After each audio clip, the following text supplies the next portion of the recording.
Assalamualaikum everyone, welcome back to my channel from City of Gold, Ballarat. मेरा नाम है Ali and I am back with another episode of Public Artwork Sturd Street. So last episode में मैंने 12 public artwork cover किए थे. Episode 2 और episode 3 के अंदर जो बाकी 13 हैं वो उनको मैं कवर करूँगा. इनिशियली मैंने ये सोचा था कि मैं 2 एपिसोड के अंदर 26 के करीब जो आर्ट वर्क्स हैं उनको कवर करूँगा, but based on the feedback और जो मुझे कमेंट्स आए हैं लोगों के, उसकी बेस के ऊपर मैंने अब डिसाइड किया है कि मैं पार्ट 2 और पार्ट 3 बनाऊँगा ताकि लोगों के लिए ईजी हो जाए उसको फॉलो करना, बिकॉज़ काफ़ी इन्फॉर्मेशन हो जाती है और उसको डाइजेस्ट करना सम टाइम मुश्किल हो जाता है. लेकिन so this vlog should be short, so let's get started. William Dunstan Memorial की बिल्कुल बैक के ऊपर किंग जॉर्ज 5 का मॉन्यूमेंट है जो कि 1938 में बनाया गया था और उसको आर्टिस्ट का नाम है विक्टोरियन ग्रीन हॉल. जैसे कि देखा जा सकता है कि इसके साइडों पे एक बेंच टाइप ये मेमोरियल है जिसकी साइडों पे लोग बैठ सकते हैं, और इसमें कोई ये ड्रिंकिंग फाउंटेन था या फाउंटेन था जो कि अब ऑपरेशनल नहीं है.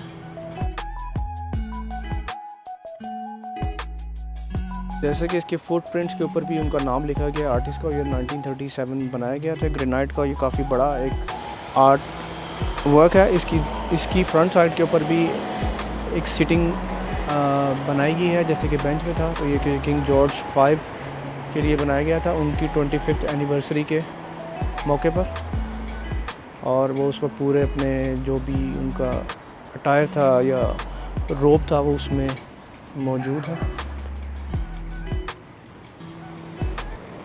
Okay, so we are almost half done. तो तकरीबन 13 के करीब हमने जो आर्ट वर्क्स हैं उनको कवर कर ली है. अब मैं बाकी को कवर करने जा रहा हूँ. जो नेक्स्ट 12 हैं ये बहुत ही शॉर्ट डिस्टेंस के ऊपर काफ़ी सारे जो आर्ट वर्क्स हैं ये साथ साथ लगाए गए हैं शॉर्ट डिस्टेंस के ऊपर. तो this part should be quicker. अगर आपको नज़र आ रहा हो तो मेरे बैकग्राउंड में है बैलराट सिटी काउंसिल का ऑफ़िस, और बैलराट सिटी काउंसिल के ऑफ़िस के पीछे और इस स्क्रीन के मिडल में देखें तो आपको माउंट वॉरेन हीप नज़र आ रहा होगा. माउंट वॉरेन हीप बेसिकली वो जगह है जहाँ के ऊपर गोल्ड डिस्कवर हुआ था और उसके बाद ये सारा गोल्ड रश स्टार्ट हुआ. तो ये वाला जो स्ट्रक्चर है ये है हेबे का. हेबे जो है बेसिकली एक स्कल्पचर है ग्रीक गॉडेस ऑफ यूथ का. हेबे का जो स्ट्रक्चर है उसके एक हाथ में आपको एक बाउल नज़र आ रहा होगा और दूसरे हाथ में एक फ्लास्क नज़र आ रहा होगा. तो ये जो बाउल है ये रिप्रेजेंट करता है यूथ को, और जो दूसरा जग है वो रिप्रेजेंट करता है नॉलेज को.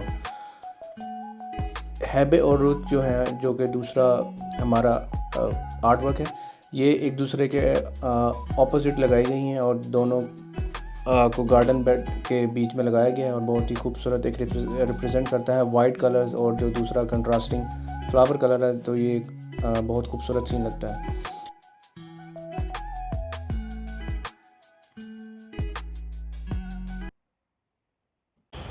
कि हेबे के दूसरी साइड पे स्टैचू की साइड के ऊपर रुथ का स्टैचू है जो कि 1899 में बनाया गया था, जो कि 10 साल बाद बनाया गया था हेबे के. तो स्टिल बहुत पुराना स्कल्पचर है और स्टिल अभी भी अच्छी शेप में मौजूद है, और इनके जो आर्टिस्ट है वो भी चार्ल्स समर ही थे. और जो रुथ जो थी ये बिब्लिकल फिगर थी.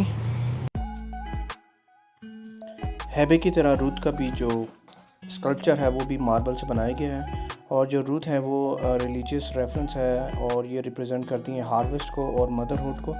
और इनका जो जिन्होंने इसको बनाया था वो चार्ल्स समर थे, और चार्ल्स समर जो थे वो एक काफ़ी प्रोमिनेंट फिगर थे 19th सेंचुरी में आर्ट वर्क्स के लिए, और उसके अलावा भी उन्होंने बहुत सारे जो स्कल्पचर थे वो बनाए थे.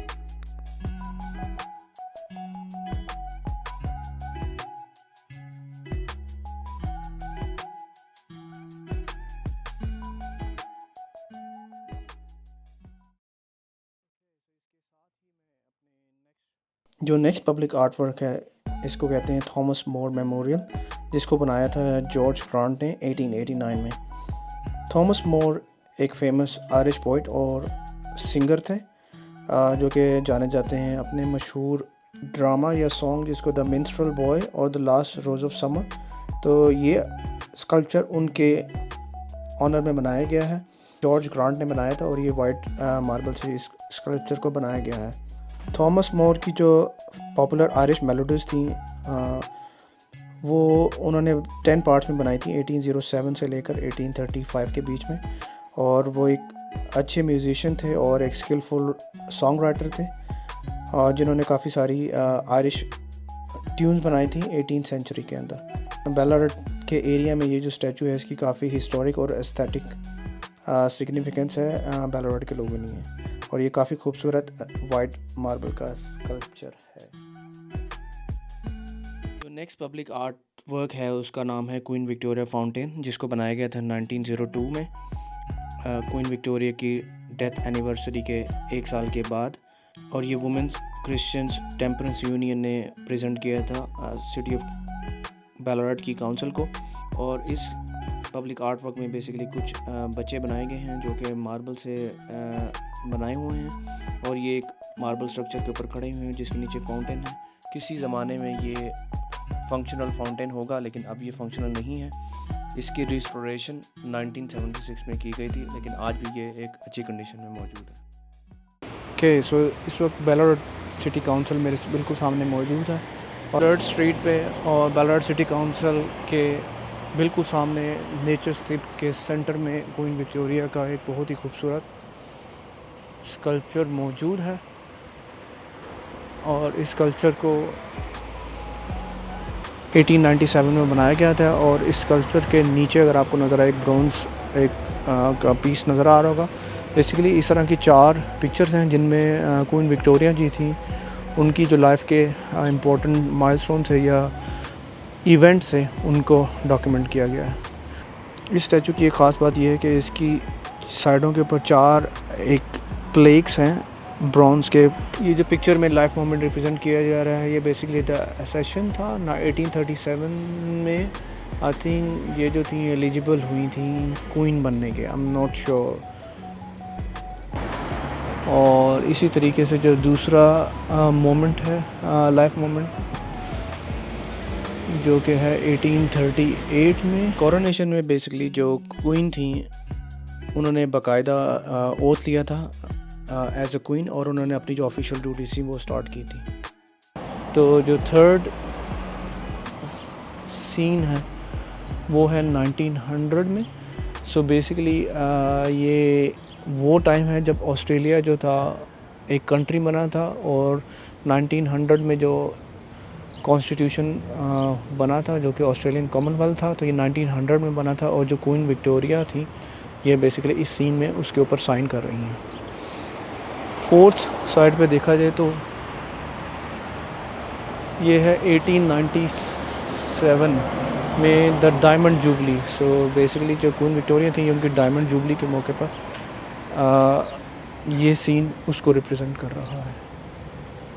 क्वीन विक्टोरिया की डेथ 22 जनवरी 1901 को हुई थी, और उनके मेमोरियल का जो काम था वो स्टार्ट करवाया था वुमेंस क्रिश्चियन टेम्परेंस यूनियन ने, और उसके बाद इन्होंने इसको गिफ्ट किया था।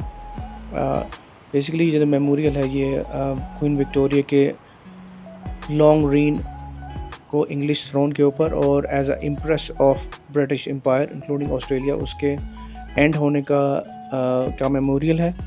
और ये काफ़ी इम्पोर्टेंट एक आर्ट वर्क है जिसको कि विक्टोरियन हेरिटेज डाटाबेस के अंदर भी लिस्ट किया गया है।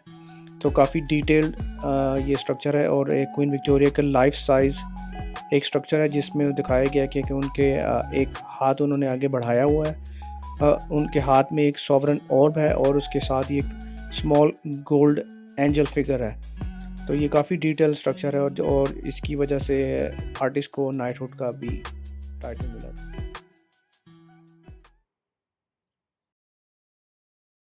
जो नेक्स्ट आर्ट वर्क है वो है बॉयर वॉर मेमोरियल, जिसको बनाया था जेम्स वाइट ने 1906 में। और ये मेमोरियल जो बनाया गया था बेसिकली उन ऑस्ट्रेलियन सोल्जर्स के ऑनर में बनाया गया था जिन्होंने साउथ अफ्रीका में पार्टिसिपेट किया था वॉर में 1899 और 1902 में। और बेसिकली ये जो मॉन्यूमेंट है ये जब मैंने इसकी वीडियो बना रहा था तो ये रिस्टोरेशन वर्क चल रहा था तो ये अवेलेबल नहीं था, तो ये मैंने इसकी पहले से एक और पिक्चर बनाई हुई थी तो वो मैंने आपके साथ शेयर कर दी है फॉर रेफरेंस। सो बेसिकली ये जो स्टैचू है ये रिप्रेजेंट करता है ब्रेवरी को और मेटशिप को, यानी कि दोस्ती और बहादुरी को, क्योंकि इसमें दिखाया गया है कि एक सोल्जर है जो कि घोड़े पे सवार है और वो कोई वॉर का सीन है और उसमें उसने अपने किसी साथी को उठाया हुआ है जो कि इंजर्ड हुआ हुआ है और उसके साथ वो उस एरिया से निकल के सेफ जोन की तरफ जा रहा है। तो बेसिकली ये एक कॉपर का स्ट्रक्चर है, देखने में तो ये ब्रॉन्ज लगता है लेकिन ये एक्चुअली एक कॉपर का स्ट्रक्चर है और ये काफ़ी इम्पॉर्टेंट स्ट्रक्चर है बैलराट में इसकी खूबसूरती की वजह से और इसकी हिस्ट्री की वजह से। तो इसमें बेसिकली ये वॉर तब लड़ी गई थी जब जो साउथ अफ्रीका था वो अंडर ब्रिटिश कॉलोनी था, तो उसमें, और ये फर्स्ट एग्जांपल थी जब ऑस्ट्रेलियन सोल्जर ने किसी और कंट्री में जाके वॉर में पार्टिसिपेट किया था ब्रिटिश गवर्नमेंट को प्रोटेक्ट करने में against the रिटेलिएशंस। This marks the end of this episode. अगर आपको ये वीडियो अच्छी लगी होगी तो please like share and subscribe and stay tune for the next episode. Thank you.